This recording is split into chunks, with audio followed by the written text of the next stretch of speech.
हिमालय की एक ऐसी झील जहां मिलते हैं इंसानी कंकाल।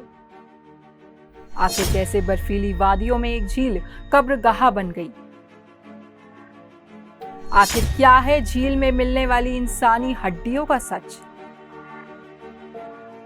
इस कुंड के रहस्य को हजारों इंसानों ने अपनी आंखों से देखा है, लेकिन इसकी सच्चाई आज तक गुमनाम है। दरअसल उत्तराखंड के हिमालय की बर्फीली चोटियों के बीच स्थित रूपकुंड झील में एक अरसे से इंसानों के कंकाल बिखरे पड़े हैं। यही वजह है कि इसे लेक ऑफ स्केलेटन भी कहा जाता है। उत्तराखंड में स्थित ये झील समुद्र तट से करीब 5000 मीटर की ऊंचाई पर है। यूं तो ये झील पूरे साल बर्फ से जमी रहती है, मगर मौसम और सीजन के हिसाब से छोटी बड़ी भी होती है। ऐसा इसलिए क्योंकि गर्मी के दिनों में यहाँ बर्फ पिघलने लगती है और यही वक्त होता है जब यहाँ इंसानों के कंकाल नजर आते हैं। बर्फ में दबे होने के कारण उनमें से कई पर मांस भी लगा होता है। आपको बता दें कि 1942 में पहली बार एक ब्रिटिश फॉरेस्ट गार्ड को ये कंकाल दिखे थे।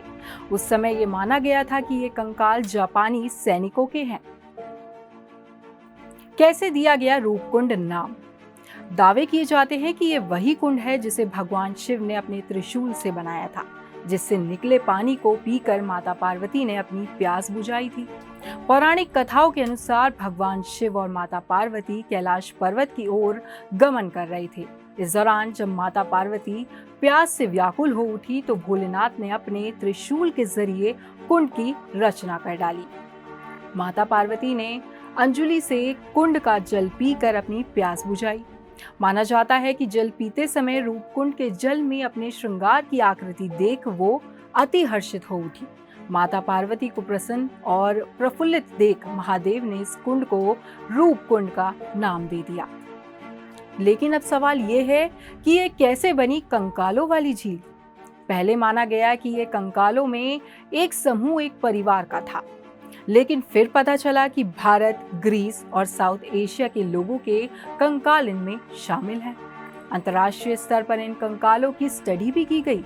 नेचर कम्युनिकेशन पोर्टल की रिपोर्ट के अनुसार 71 कंकालों के टेस्ट हुए। कुछ की कार्बन डेटिंग हुई और कुछ का डीएनए जांचा गया।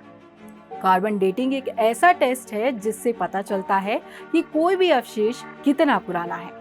पता चला कि ये सभी कंकाल 1200 साल पुराने हैं। इनमें महिलाओं और पुरुषों दोनों के कंकाल पाए गए। अब तक यहाँ 600 से 800 लोगों के कंकाल पाए गए हैं। कंकालों को लेकर हुई कई थ्योरी। एक अन्य थ्योरी के अनुसार इनमें से कुछ कंकाल भारतीय सैनिकों के हैं, जो कि 1841 में तिब्बत पर कब्जा करने की कोशिश कर रहे थे और जिन्हें हराकर भगा दिया गया था। इनमें से 70 से ज्यादा सैनिकों को हिमालय की पहाड़ियों से होते हुए वापस लौटना पड़ा और रास्ते में उनकी मौत हो गई। एक अन्य कहानी के अनुसार माना जाता है कि ये एक कब्रगाह हो सकती है, जहां किसी महामारी के शिकार लोगों को दफनाया गया होगा। इस इलाके के गांव में एक प्रचलित लोकगीत गाया जाता है। इसमें बताया जाता है कि कैसे यहाँ पूजी जाने वाली नंदा देवी ने एक लोहे जैसा सख्त तूफान खड़ा किया, जिसके कारण झील पार करने वालों की मौत हो गई और वे यहीं झील में समा गए।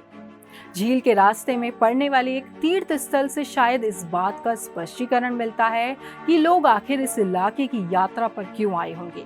अध्ययनों की माने तो 19वीं सदी के आखिर तक इस इलाके में तीर्थ यात्रा के कोई पुख्ता प्रमाण नहीं मिलते हैं, लेकिन 8वीं और 10वीं सदी के स्थानीय मंदिरों में मिले शिलालेख इशारा करते हैं कि यहाँ उस दौर में लोग तीर्थ यात्रा पर जाया करते होंगे।